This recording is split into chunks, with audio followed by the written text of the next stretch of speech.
শুভ দুপুর। তো এখন বেজে গেছে 1:30। তা পুজো করতে করতে আমার তো 1:30 বেজে গেছে। আমার অনেকটা সময় লাগে পুজো পাঠ করতে, যেহেতু পুজো পাঠ কমপ্লিট করতে, আরতি করতে টাইম লেগে যায়।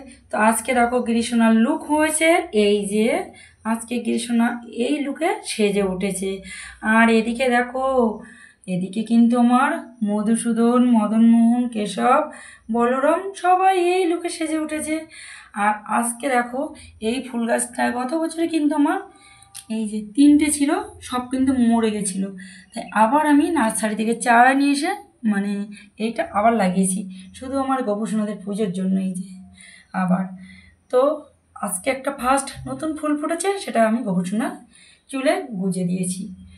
আর এখানে দেখো চরণে সব আছে, অ্যাডেনিয়াম, টগর, আর বেলফুল এখন কমে গেছে, আর আছে কাঠমল্লিকা, আর সব নাকচাপা। এমনি এমনি কি আমার মন খারাপ হচ্ছিলো যে এই নাকচাপা দিয়ে আমি সব সময় গোপাল সোনাদের পুজো দিই, মানে গোপাল সোনাদের তো আমি জবা ফুল টুল দিই না, আর অন্য কোনো রং বেরঙের ফুল বেশি দেওয়া হয় না, কিন্তু গোপাল সোনাদের বেশি অংশ সাদা, আর যে ফুলগুলো গোপাল সোনাদের পুজোয় দেওয়া যায় সেই সমস্ত ফুলগুলো আমি পুজোয় দিই। আর বাদ বাকি সব অন্য অন্য চিত্রপটে ভগবানদের চরণে সাজিয়ে দিই। আজকে হচ্ছে এই লুক নিয়েছে বাবুরা। আর বাইরে কিন্তু ভীষণ মেঘলা, তো দেখো। আর আজ মহাপ্রসাদে কী কী আছে সেটাও তোমরা একবার দর্শন করে নাও সবাই।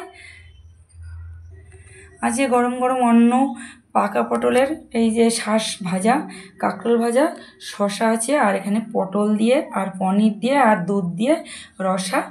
এটা দুধ দিয়ে করেছি পটল পনির রসাটা। আর এটা গরম গরম দুধ, এখানে আছে কলা, এখানে হিমসাগর আম দিয়েছি। আর আজকে হ্যাঁ মিষ্টি বাড়ান্ত বলে আজকে দুধের মধ্যে আমি একটু মধু দিয়ে দিয়েছি। প্রত্যেকটা আইটেমের পরে যথারীতিভাবে ভগবানকে তুলসীপত্র দিয়ে যথারীতিভাবে ভগবানকে ভোগ নিবেদন করে দিয়েছি। এখানে কিন্তু 1 গ্লাস জলও দিয়ে দিয়েছি। তা ভগবানকে ভোগ নিবেদন করা হয়ে গেছে, আমার কিন্তু পুজো পাঠের পর্ব কমপ্লিট হয়ে গেছে। আর হ্যাঁ, তোমাদেরকে একটা বিশেষ কথা বলি, যারা ভগবানকে অন্ন ভোগ দেওয়া বা দুপুরে ভোগ দেওয়া হয়, আরতি কিন্তু মাস্ট। ভগবানকে আরতি না করলে ভোগ কিন্তু লাগে না, ভগবানের প্রসাদ লাগে না। আর আমরা তো সোজা ডাইরেক্ট ভগবানের ভোগ দেওয়ার সাধ্য আমাদের নেই। আমরা প্রথমে ভগবান এখানে দিই, তারপরে আমরা আমাদের গুরুদেবকে বলি, তারপরে গুরুদেব আবার রাধারানী উপান্তে 56 রকমের ভোগ মানে রন্ধন করে সেটা থালি সাজিয়ে আমার গোবিন্দকে দেয়। এটা আমরা দেওয়ার আমাদের একদম পুরো ডিরেক্ট দেওয়ার সাধ্য আমাদের নেই। তা গোবিন্দকে প্রতিদিন 56 রকমের ভোগ দিয়ে সেবা দেওয়ার নিয়ম, তা সেটা তোমরা পারি না, তার জন্য এটা বায়া হয়ে যায় এক এক করে। তা যে যেমনভাবে পারবে সে যেমনভাবেই আস্তে আস্তে করে পুজো পাঠ করা শুরু করবে। আর হ্যাঁ, পুজোর সমস্ত দুপুরে ভোগ লাগালে ভোগের সমস্ত মন্ত্রপাঠগুলো তোমরা বলবে, যেমন পারবে, যে যেমন পারবে, যার যতটা শেখা আছে। না পারলে কৃষ্ণ নাম করবে। আর অবশ্যই সব কিছু কমপ্লিট করে আরতি সমস্ত যেমন ভোগ আরতি হয় তেমন ভোগ আরতি করে তারপর পুজো কমপ্লিট করবে। আমাদেরকে একটা কথা বলতে মনে ছিল না, ভুলে যাচ্ছি, যে আমি কিন্তু গিরি সোনার ড্রেসটা বেশি অংশ কিনি। আর দেখো এই সমস্ত বাবুদের সব কিন্তু ড্রেস বাড়িতে বানানো হয়। তো দেখো বেশ সবাই একসঙ্গে কালার ম্যাচিং করে ড্রেস পরেছে। আর এই হচ্ছে আমার পুজো পাঠের, এখানে আমি গোপুসোনাদের বসিয়ে মানে ভোগ লাগাই, তারপরে তো অন্য জায়গায় বসিয়ে দিই, সাদা বেডশিটের ওপরে ওখানে বসিয়ে দিই, খাটে বসে যাই, এখানে দুপুর টাইমে বসে ভোগ লাগিয়ে দিই।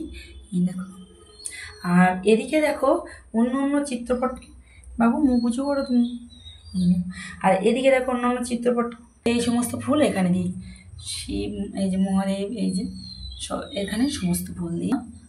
এটা আমার গুরুদেব, এটা আছে পরপর এখানে আছে, তো এখানে এই ফুলগুলো দিয়ে। আর গোপুসোনাদের চরণে কিন্তু আমি কখনো জবা ফুল টুল দিই না। এই যে,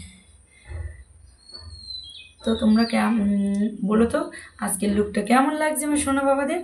অবশ্যই আসলে কি একটু লেট হয়ে যায়, কারণ বাড়িতে মেয়ে, মা, তোমাদের দাদাভাই সবাইকে একটু গুছিয়ে গাছিয়ে রেডি করে তারপরে আমি ঠাকুর ঘরে আসি, কারণ আমার ঠাকুর ঘরে আসলে একটু অনেকটাই লেট হয়, একটু না অনেকটাই লেট হয়, 2 ঘন্টা 2.5 ঘন্টা লেগে যায়। তার জন্য আমি কাজকর্ম কমপ্লিট করে তারপর আমার সোনাদের ঘরে চলে আসি, যাতে দেরি হলো কেউ কিছু না বলতে পারে। তাই বাবুদের আমি সোনাদেরকে বলি যে তোমরা আমাকে ক্ষমা করো। দেখো বন্ধুরা, পুজো পাঠের পর্ব কমপ্লিট করে প্রসাদটা তুলে নিয়েছি। তারপরে দেখো আমার গোপাল সোনাদের বিশ্রামে দিয়ে দিয়েছি। তো এক এক করে সবাইকে বিশ্রামে দিয়ে দিয়েছি আর গায়ের পরে দিয়ে দিয়েছি এই কাঁথাটা। এটা কিন্তু খুব পাতলা, কারণ আজকে কিন্তু বাইরের ওয়েদারটা খুব একটা ভালো না, বৃষ্টি হচ্ছে, তার জন্য কাঁথাটা গায়ে দিয়ে দিয়েছি। কারণ সাইডে এখানে চলছে স্ট্যান্ড ফ্যান, আর এখানে প্রসাদের থালি নিয়ে নিয়েছি, নিয়ে আমি নিচেই চলে এসেছি। এসে দেখো আমার প্লেটে আমি এটা ঢেলে নিয়েছি, প্রসাদটা নিয়ে আমি প্রসাদ পাচ্ছি। এটাই হচ্ছে দুপুরের পুজো। তো আজকের মতন ভিডিওটা এখানেই রাখি, দেখা হচ্ছে তোমাদের সঙ্গে পরের ভিডিওতে। তো ভিডিওটি ভালো লাগলে বন্ধুরা অবশ্যই লাইক শেয়ার কমেন্ট করে দিও। তো আর পাশে থেকে চলো, রাধে রাধে।